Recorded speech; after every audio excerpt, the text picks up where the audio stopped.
नमस्कार। राज्य शिक्षा शोध एवं प्रशिक्षण परिषद बिहार पटना में आपको स्वागत है।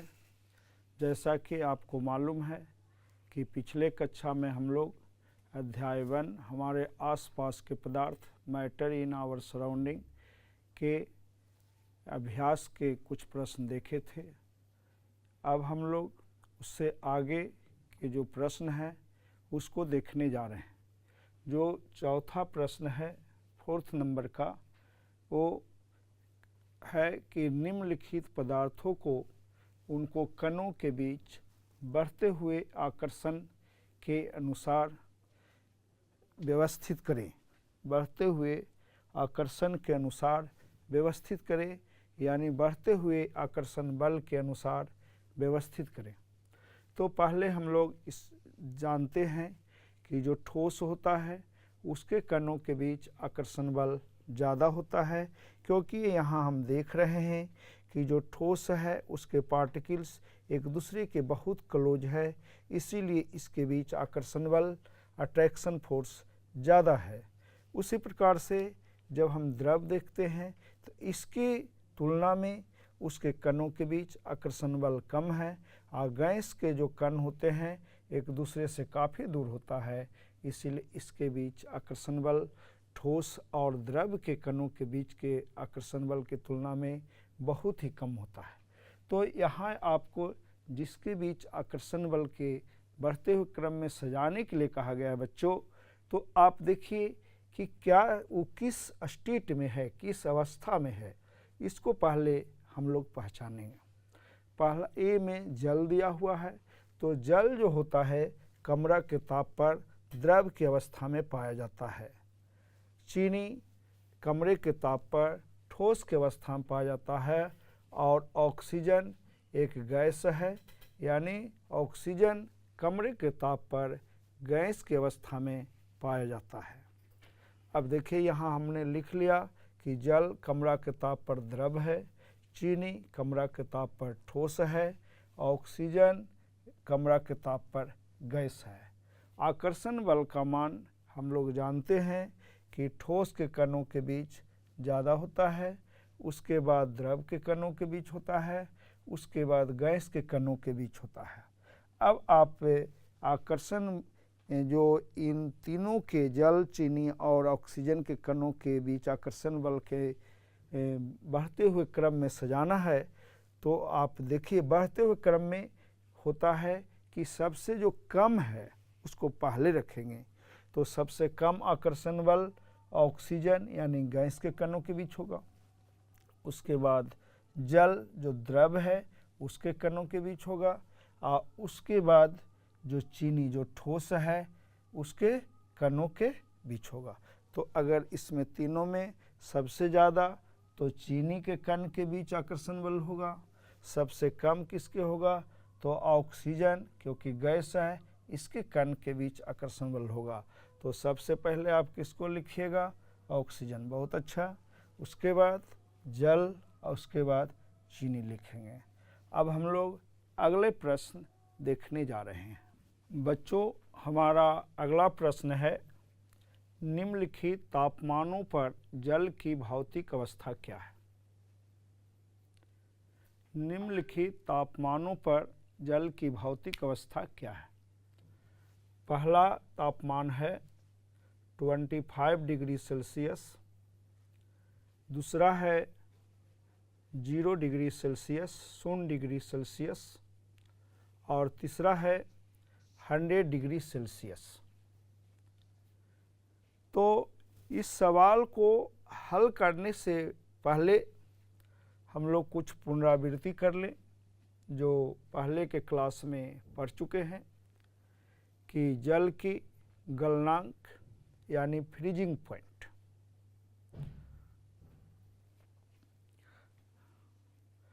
जल का जो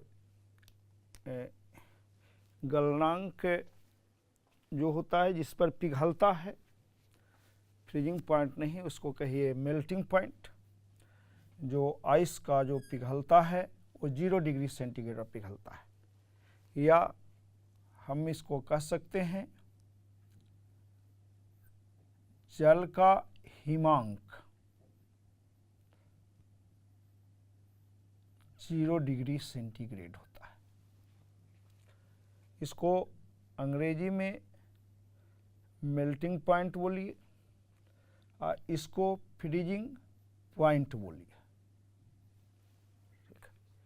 और जल का जो बॉइलिंग पॉइंट होता है यानी क्वथनांक जो होता है वो 100 डिग्री सेंटीग्रेड होता है। और हम लोग जो भी स्टडी करते हैं किसी भी विषय में तो उसमें कमरा का ताप जो होता है वो 25 डिग्री सेंटीग्रेड मानते हैं। ऐसा नहीं है कि कमरा का ताप हमेशा 25 डिग्री सेंटीग्रेड माना जाता है, लेकिन अगर कहीं भी कमरा के ताप पे लिखा हुआ हो तो हमको जो न्यूमेरिकल जो हल करना चाहिए वो 25 डिग्री सेंटीग्रेड पर हल करना चाहिए। ऐसे इससे ज़्यादा भी हो सकता है, कम भी हो सकता है, ये तो आपको पता ही है। मौसम पर निर्भर करता है कि किस मौसम में हम बात कर रहे हैं। अब जाड़े की मौसम होगी तो कम होगी, गर्मी की मौसम होगी कमरा का ताप ज़्यादा होगा। लेकिन आपको हल करना है सवाल कितने पर? बिल्कुल सही, 25 डिग्री सेंटीग्रेड पर। तो 0 डिग्री सेंटीग्रेड या इससे नीचे पर जल जो होता है ठोस अवस्था में पाया जाता है, यानी बर्फ की अवस्था में पाया जाता है। जल का ठोस रूप जो है वो बर्फ है।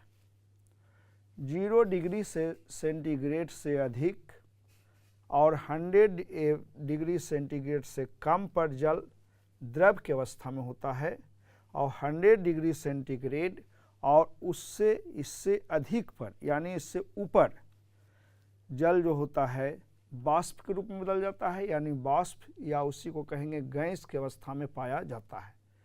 तो आपके सवाल में दिया गया था कि 25 degree centigrade, 0 degree centigrade and 100 degree centigrade पर जल की भौतिक अवस्था क्या होगा। तो 25 डिग्री सेंटीग्रेड पर जो 25 डिग्री सेंटीग्रेड है वो 0 डिग्री सेंटीग्रेड से अधिक है और 100 डिग्री सेंटीग्रेड से कम है। 0 डिग्री सेंटीग्रेड से क्या है? अधिक है, 100 डिग्री से कम है। तो 0 डिग्री सेंटीग्रेड से अधिक एवं 100 डिग्री सेंटीग्रेड से कम पर किस अवस्था में है? द्रव की अवस्था में।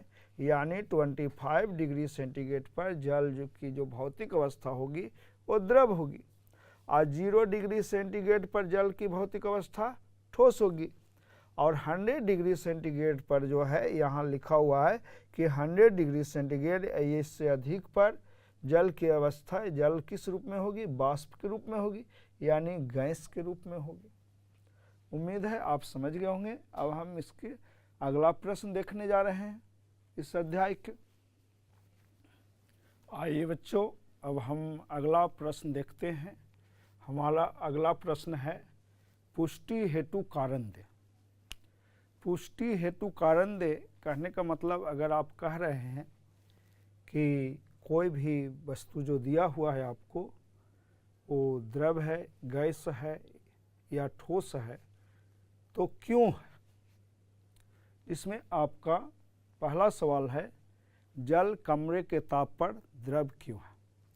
पीछे आपको हम बताए थे कि जल 0 डिग्री सेंटीग्रेड या उससे कम पर ठोस अवस्था में होता है, 0 डिग्री सेंटीग्रेड से ज़्यादा और 100 डिग्री सेंटीग्रेड से कम पर द्रव अवस्था में होता है, और 100 डिग्री सेंटीग्रेड के बराबर या उससे अधिक पर वाष्प की अवस्था में होता है। ये पहले हम लोग देख चुके हैं। अब हम लोग देखेंगे कि जल 1 लीटर जल किसी तरह के भी बर्तन में रखते हैं तो 1 लीटर ही रहता है। इसके मतलब है कि जल का आयतन निश्चित है, लेकिन अगर 1 लीटर जल को हम लोग भिन्न भिन्न आकृति वाले बर्तन में रखते हैं, भेसल में रखते हैं, तो भिन्न भिन्न आकृति ग्रहण कर लेता है। जैसे जल को आप ग्लास में रखते हैं तो आपको देखने में ग्लास जैसा लगता है, बोतल में रखते हैं बोतल जैसा लगता है, बीकर में रखते हैं बीकर जैसा लगता है, और भी दूसरे बर्तन में आप रखते हैं तो दूसरे बर्तन के जैसा लगता है। इसके मतलब है, आप समझ रहे होंगे कि उसका कोई अपना आकृति है नहीं। इसका मतलब हुआ जल की आयतन तो निश्चित थी कि हर बर्तन में रखने पर 1 ही लीटर आपको हो रहा है, लेकिन देख रहे हैं कि भिन्न भिन्न आकृति वाले बर्तन में रखने पर आपको जल की आकृति भिन्न भिन्न दिख रही है। इसके मतलब आकृति अनिश्चित है, यानी निश्चित नहीं है। और आप पढ़े होंगे कि जिसकी आयतन निश्चित होती है और शेप अनिश्चित होता है वह द्रव होता है। इससे पता चलता है कि जल क्या है, द्रव है। तो आप क्या बोलेंगे, जल की आयतन निश्चित जबकि आकृति अनिश्चित होती है, इसलिए जल द्रव है।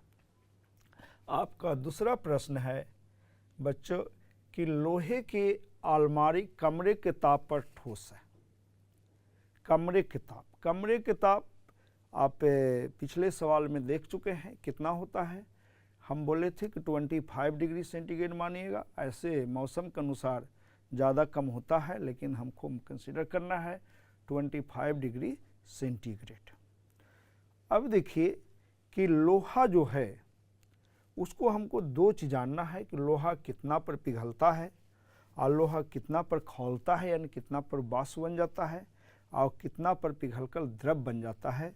तो लोहा का जो बच्चों मेल्टिंग पॉइंट है वो है 1538 डिग्री सेंटीग्रेड और लोहा का बॉइलिंग पॉइंट है 2862 डिग्री सेंटीग्रेड। अब देखिए कमरा का ताप तो आपको बच्चों कितना बताए हम, 25 डिग्री सेंटीग्रेड। आप एकदम समझ गए होंगे सवाल को। अब देखिए कि ये जो कमरा का ताप है इसके मेल्टिंग पॉइंट से बहुत ही कम है, इसके बॉइलिंग पॉइंट से बहुत ही कम है। इसीलिए और ये दोनों, ये कमरा के ताप पर ये तो नहीं मेल्ट करेगा न बॉयल करेगा। तो निश्चित रूप से लोहा कहीं भी रखते हैं तो आप देखते हैं कहीं भी किसी भी बर्तन में रखें या खुले में रखें, कभी भी उसका आकृति चेंज नहीं करता है। लोहा या उससे बने हुए वस्तु का उसका कभी भी आयतन चेंज नहीं करता है। अगर आप उसका आयतन मान लीजिए कि आपने 2 क्यूबिक मीटर का लोहा का कोई सामान ले लिया है तो हमेशा वो 2 क्यूबिक मीटर ही होगा। आयतन है आप जानते हैं कि 3 डायमेंशनल होता है। इसमें क्या होगा, लंबाई होगी, चौड़ाई होगी, ऊंचाई होगी, मोटाई, या ऊंचाई की जगह पर आप मोटाई यूज कर सकते हैं। तो लोहा का आयतन एवं आकृति दोनों निश्चित होता है और आप जानते हैं कि जिसका आयतन एवं आकृति दोनों निश्चित होता है वो ठोस होता है। तो आप कह सकते हैं कि कमरे के ताप पर लोहा क्या है, ठोस है। ठीक है बच्चों, अब हम लोग अगला सवाल देखिए बच्चों, जो हमारा अगला सवाल है वो काफ़ी रोचक है और हमेशा हम लोग अपने आम जीवन में इस चीज़ को पाते हैं। सवाल है कि 273 केल्विन पर बर्फ़ को ठंडा करने पर तथा जल को इसी तापमान पर ठंडा करने पर शीतलता का प्रभाव अधिक होता है। यानी बर्फ़ और जल दोनों को हम लोग 273 केल्विन पर ठंडा कर रहे हैं, लेकिन बर्फ़ को जब ठंडा कर रहे हैं तो उसके आसपास ज़्यादा शीतलता महसूस हो रही है जल के तुलना में।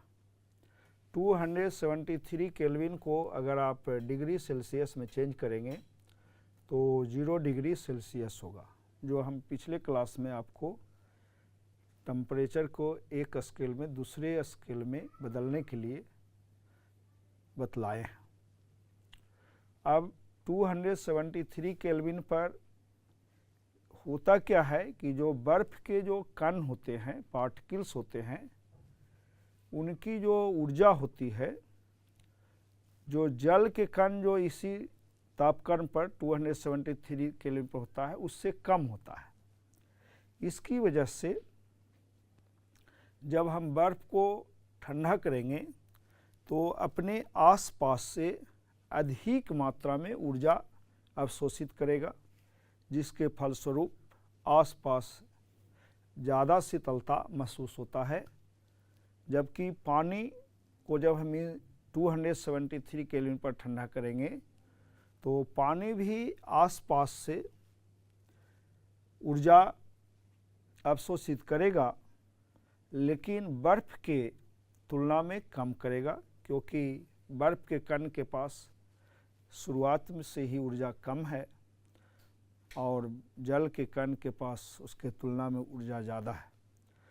तो इसी कारण से जब 273 केल्विन पर बर्फ़ और जल दोनों को ठंडा करेंगे तो बर्फ़ हमें ज़्यादा शीतलता देगा, क्योंकि आसपास से ज़्यादा ऊर्जा का अवशोषण करेगा।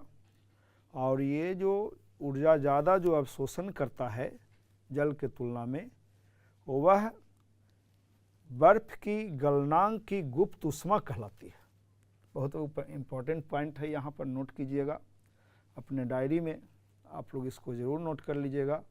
इसको अंग्रेजी में हम लोग बोलते हैं latent heat of fusion. Latent heat of fusion, बर्फ़ की गलनांक की गुप्त ऊष्मा, और अंग्रेजी में बोलते हैं लैटेंट हीट ऑफ फ्यूजन। क्या बोलते हैं बच्चों? Latent heat of fusion. Latent heat of fusion, latent heat of fusion of ice. अब देखिए लैटेंट हीट ऑफ फ्यूजन, तो और इसका जो मान होता है वो 80 कैलोरी पर ग्राम होता है, 80 कैलोरी पर ग्राम होता है। यानी 1 ग्राम बर्फ़ को और 1 ग्राम वाटर को हम लोग सेम टेम्परेचर पर ठंडा करेंगे तो इतना अधिक ऊष्मा वो लेगा बर्फ़ वातावरण से जल के तुलना में, और वातावरण से ज़्यादा ऊष्मा जो लेगा वो वातावरण को ज़्यादा शीतलता प्रदान करेगा। और हम जो भी उसके जो प्रयोग जहाँ हो रही है उसके आसपास जो भी बैठे हुए हैं या जो भी चीज़ है वो सब वातावरण कहलाता है। हम भी वहाँ हैं तो आप भी वहाँ हैं, तो शीतलता हम लोग को महसूस होगा। अब हम लोग बच्चों अगला सवाल इस अध्याय का देखते हैं। अब बच्चों हम जो अगला सवाल है उसको अगले क्लास में देखेंगे।